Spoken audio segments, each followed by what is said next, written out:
Have you ever wondered how you, if you were impartial, would counsel you?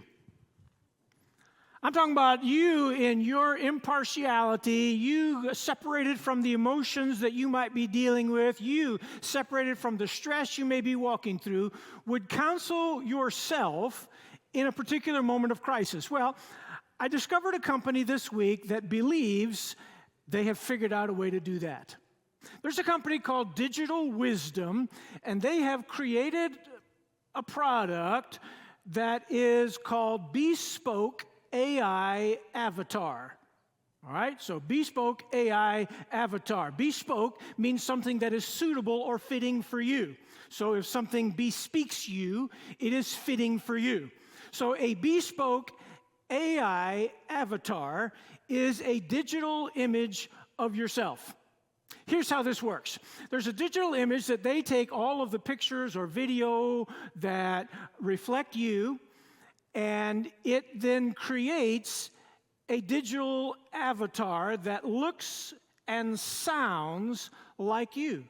So depending how much information you feed this digital AI avatar will determine how accurate it represents you. Now, this would have been a really cool illustration if I had spent the $10,000 to $100,000 and created a digital avatar of myself and then had a conversation. I didn't do that. But you maybe seen that commercial on TV. There's a digital avatar of a young lady, and she looks and sounds real. Her expressions are realistic. This is what this company believes they have done. And you input your words, your thoughts, how you would handle different crises or answer different questions. And then when you log on to this site called Digital Wisdom, they say you can be a coach to the world. And upon investigation, you can even be a coach to yourself. And so I'm fascinated by this, and so I'm doing a little research on this Digital Wisdom website. So I got on AI, and I asked AI this question: what is the limitation, or what are the limitations of a digital avatar? So here's, quote, what AI said of itself. It has limited wisdom and discernment. AI operates basically on algorithms and data. It lacks wisdom and comes from life. It lacks wisdom that comes from life experience and spiritual discernment that are also crucial in counseling situations. So despite the name Digital Wisdom, AI itself admits that the name is misleading. It's not wisdom, it's data and algorithms masquerading as wisdom. James has something very similar to say about the difference between worldly wisdom and godly wisdom. You brought your Bible. Let me invite you to open with me to James chapter 3. But I want you to note immediately as we get to verse 13, James is not so much interested in a definition of wisdom as he is in a demonstration of wisdom. James chapter 3, look with me beginning in verse 13.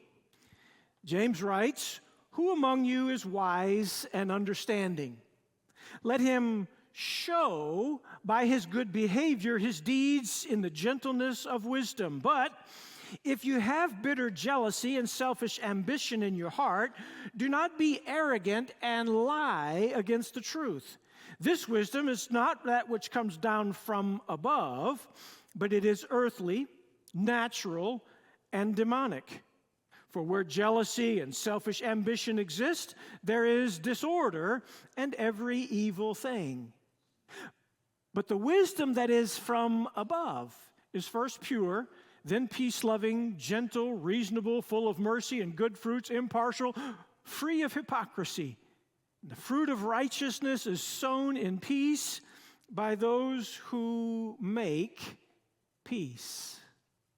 Notice how James begins this section. Not what is wisdom, but rather who is wise. So immediately you understand that James is not just talking about information. He's not just talking about a definition that you can tell me, you can describe something for me. James wants to see something. Who among you is wise? So let me ask you a question. Who's the wisest person you know? If you needed wisdom for a question of your life, or you needed some kind of insight or direction, to whom would you turn and why? Most likely, the person that is coming to your mind is there because you have seen their wisdom in action. You've seen their wisdom on display. And so James is saying, I want you to show me something. I want to see a demonstration from you of what wisdom looks like. So James is now setting a contrast of two different kinds of wisdom. There is godly wisdom, and let's say it's imitation. Look at the two kinds. Look at verse 17.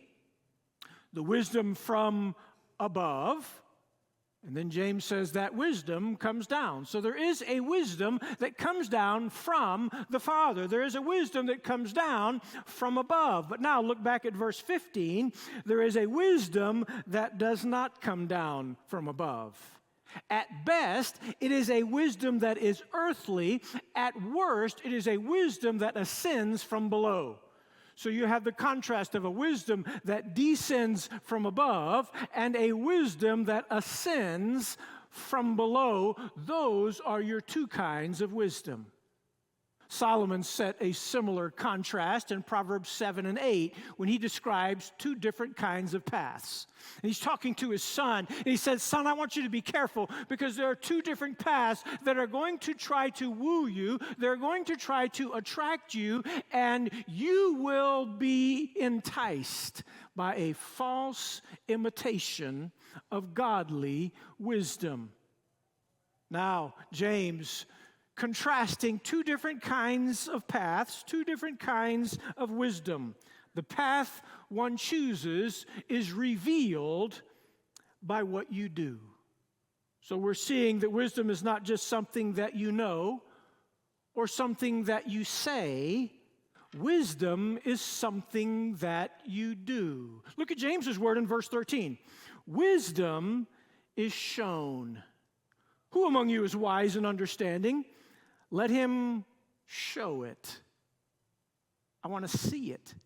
Don't just tell me you're wise. Don't just talk about things that are wise. Don't just memorize information. James says wisdom is something that you can see. There is a tangible nature to it. And so James is describing wisdom in practical human terms. Wisdom shows up in work clothes. Wisdom has something it's going to do, not just something it's going to talk about. Wisdom is demonstrated. You know that already from James in our series, Faith That Works.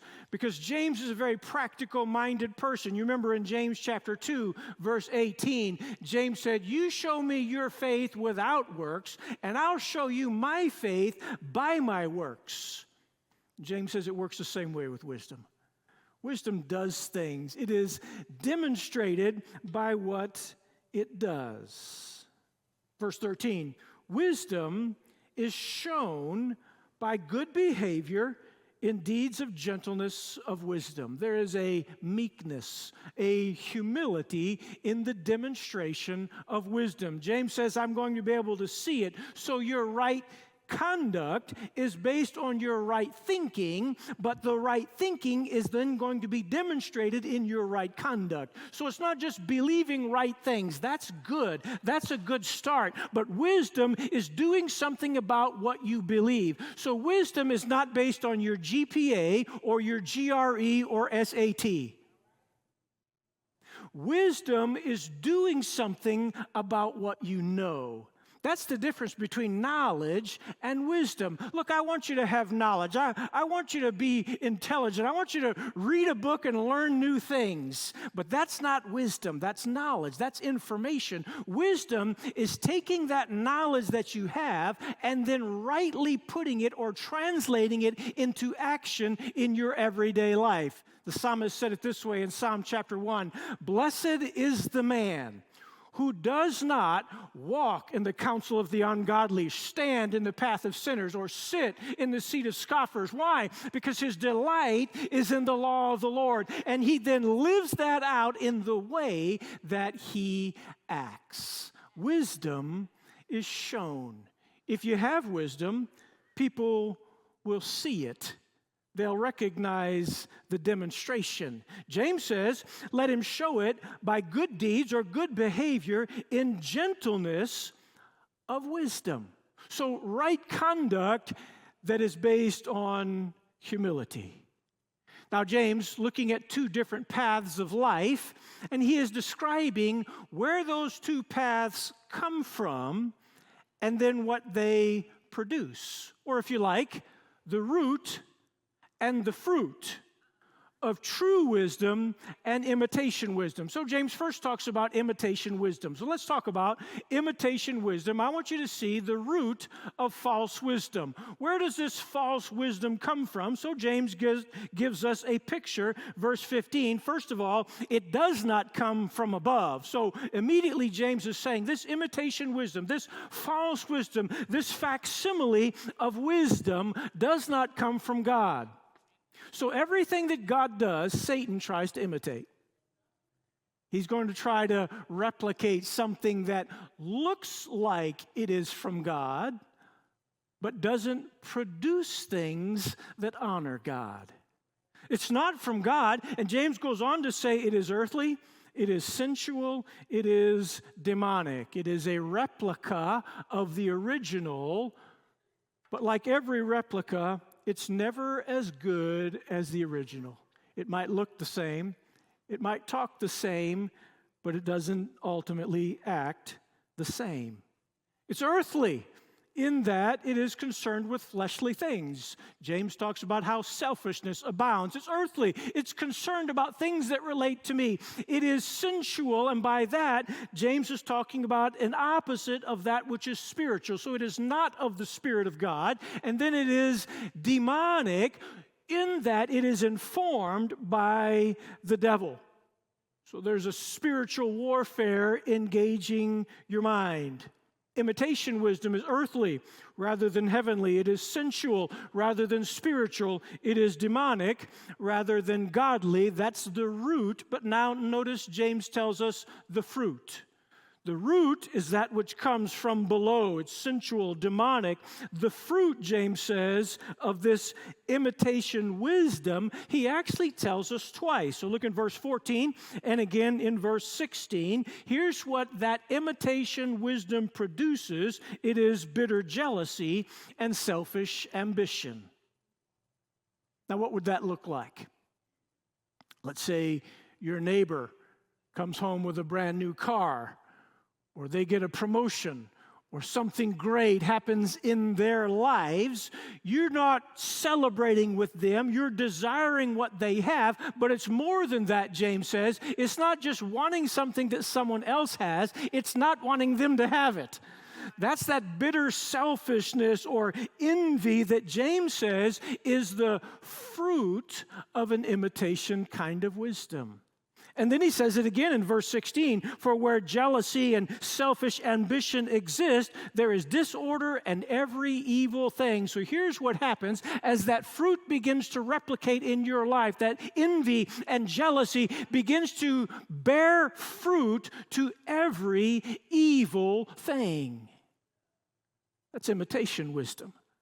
That's what wisdom looks like from a worldly perspective.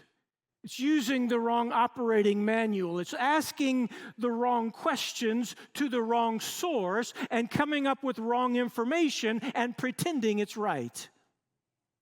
Found an interesting quote from Socrates this week about wisdom. Socrates lived 400 years before Christ. Look at the quote on the screen. All of the wisdom of this world is but a tiny raft on which we must set sail when we leave this earth.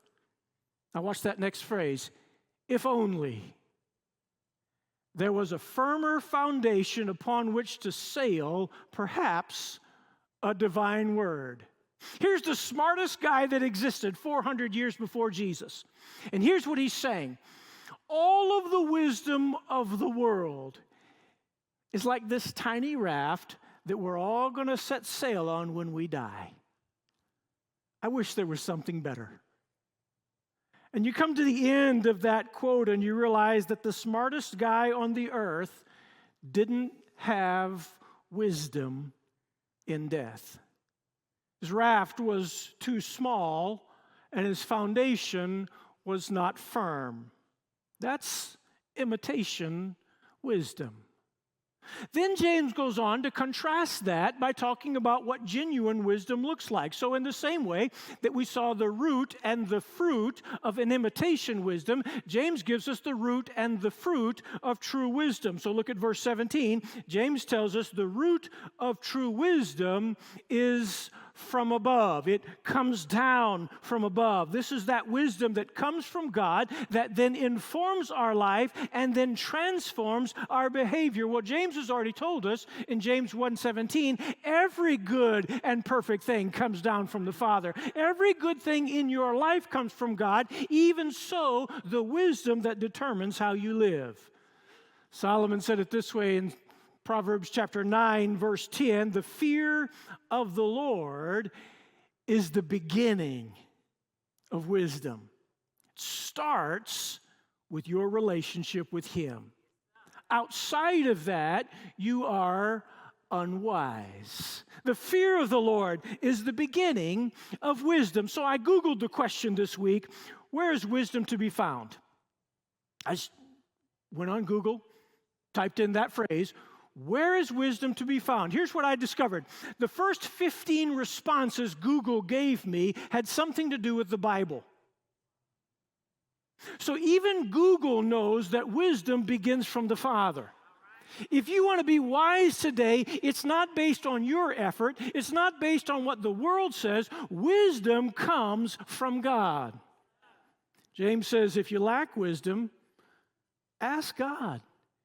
And He gives to all liberally. James chapter 1, verse 5, it's a prayer God loves to answer. Wisdom comes from God. But now James goes on to tell us what that wisdom looks like. Here's the fruit of true wisdom. Here's the demonstration. Remember, James has just said, wisdom is shown. So what does that look like, James? So verse 17.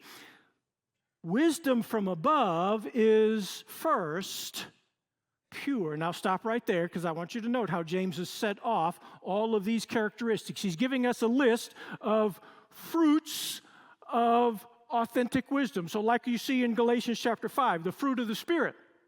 James gives you 9 things: love, joy, peace, patience, kindness, goodness, gentleness, faithfulness, self-control. That's what the fruit of the Spirit is. Here we see the fruits of wisdom that is first pure. That's where it begins. You're not wise if you are impure. Wisdom begins there with the purity of my life. Wisdom begins when God the Holy Spirit has access to the innermost parts of my life, exposing those parts of me that are impure or contrary to the will of God. Wisdom is first pure.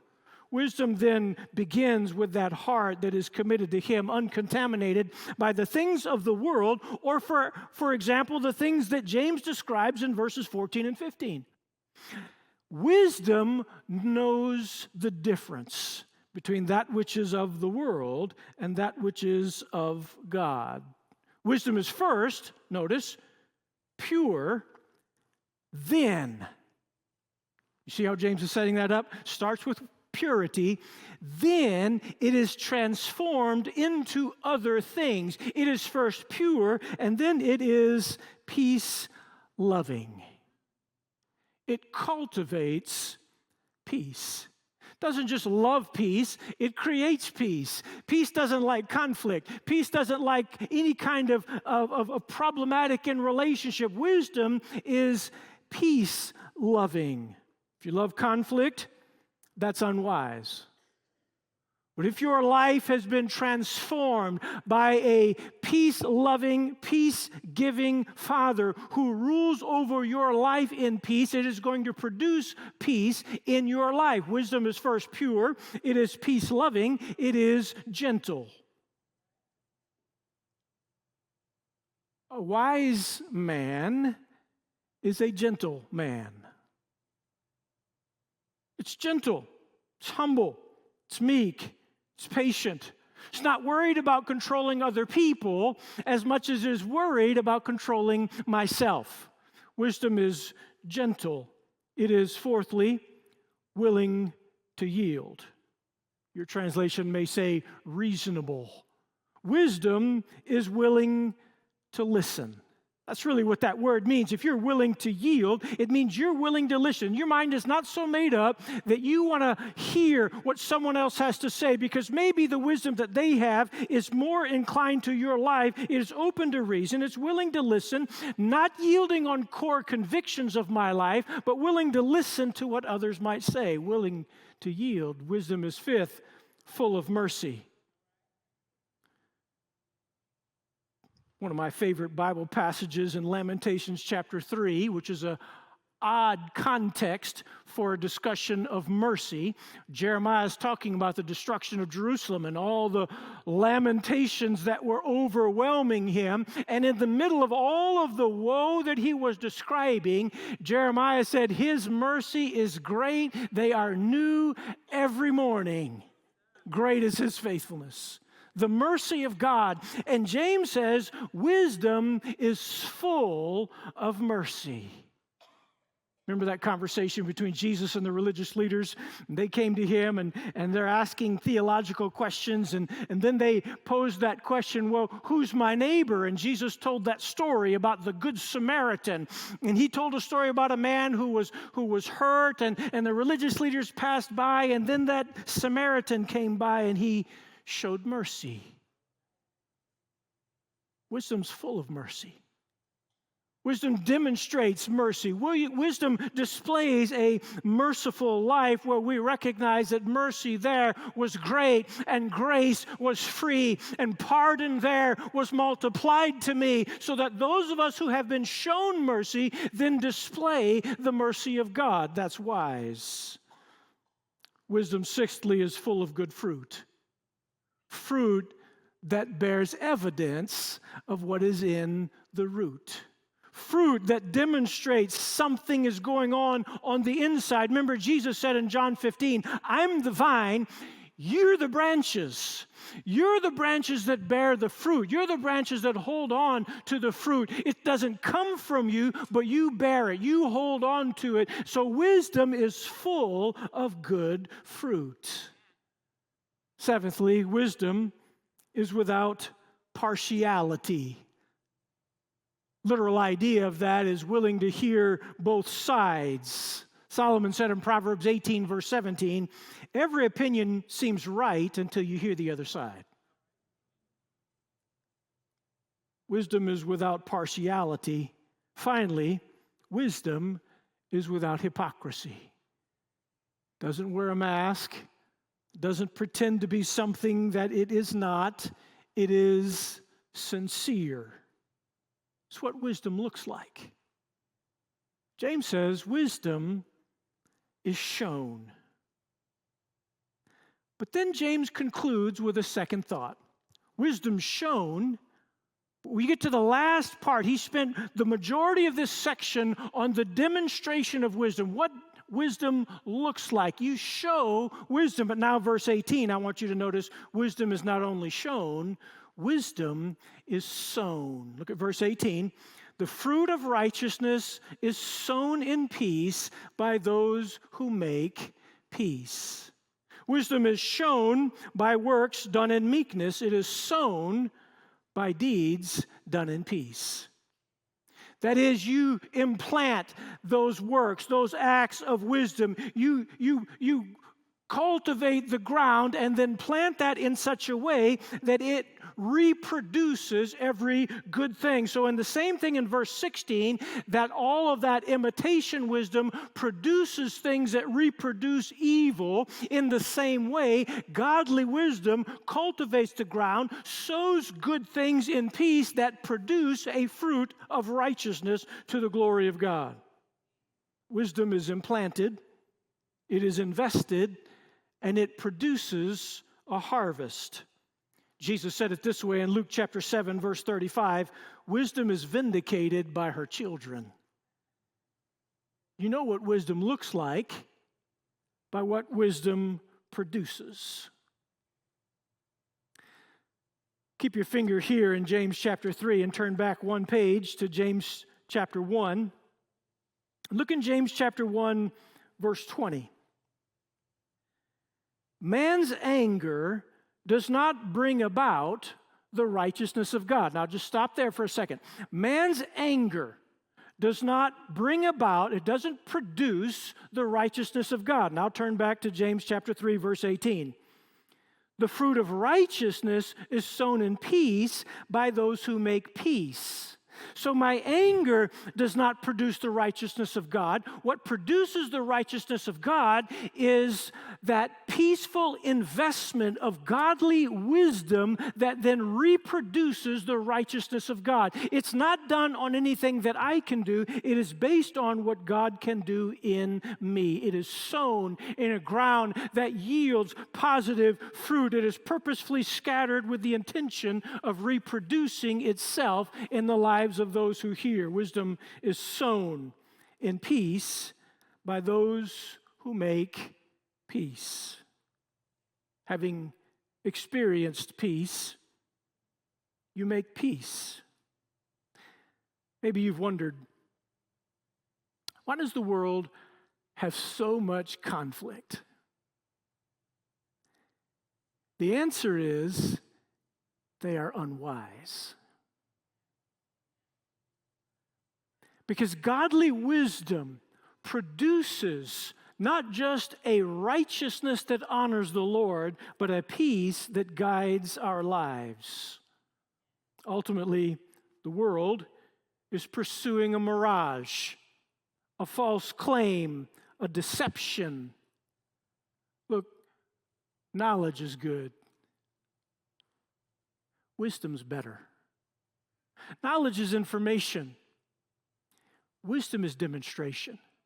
Knowledge is knowing things. Wisdom is living things. Knowledge is good intentions. Wisdom is godly life. Knowledge looks like it is smart. Wisdom lives like it's smart. You can be knowledgeable and still be lost. But only those who are wise know what it means to have a wisdom that comes from above. So what's the answer to James' question? Go back to the beginning. Who among you is wise? So what's wisdom look like? Here's James' answer. Someone whose character is Christ-like. That's demonstrated in works done in meekness, that produces good fruit, that cultivates a harvest of righteousness that is passed on to those who will then live in that wisdom. It leaves behind an inheritance of righteousness and peace. Those are the ones who show it and sow it. So how will you show wisdom this week? How will you sow wisdom in the lives of those who follow after you? James says that's the difference between somebody who's wise and somebody who's just imitating.